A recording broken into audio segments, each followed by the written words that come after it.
My neighbor kept parking in my spot. Now he doesn't have a car. All right, this one's a wild ride, so settle in. The homeowner lives in this quiet little neighborhood where parking is scarce. Like finding a good spot is practically a miracle. Luckily, they've got this patch of land in front of their house. It's their property. Super clear it's not public parking. Sounds simple enough, right? But of course, there's always that one neighbor who just doesn't get it. Enter the entitled neighbor. This guy decides he's going to treat the homeowner's property like his personal parking spot. No permission, no asking, just parks his car there like he owns the place. At first, the homeowner tries to be nice about it. Nobody wants beef with their neighbor, so they politely go over and ask him to stop parking there. And how does this guy respond?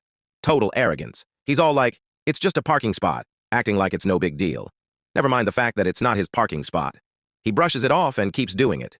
Days turn into weeks, and every time the homeowner brings it up, the guy gets more smug like, what are you going to do about it? Imagine the nerve. It's your property, and he's out here acting like you're the one in the wrong. Eventually, the homeowner has had enough. They're done with the passive-aggressive nonsense and decide it's time to take action. So they call up a towing company, and within no time, the car is gone. Poof, problem solved. But of course, the neighbor doesn't take it well. He comes storming over to the homeowner's door, fuming, yelling about how they had no right to tow his car. Like, dude, it's literally not your property, and you were told multiple times to stop parking there.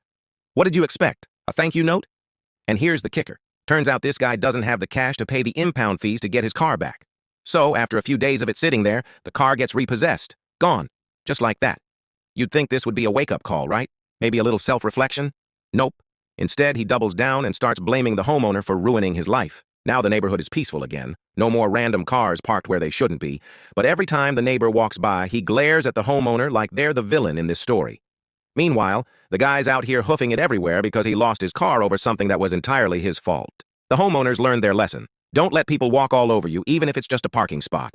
And the moral for everyone else? Respect people's property. If you don't, you might end up carless and looking foolish.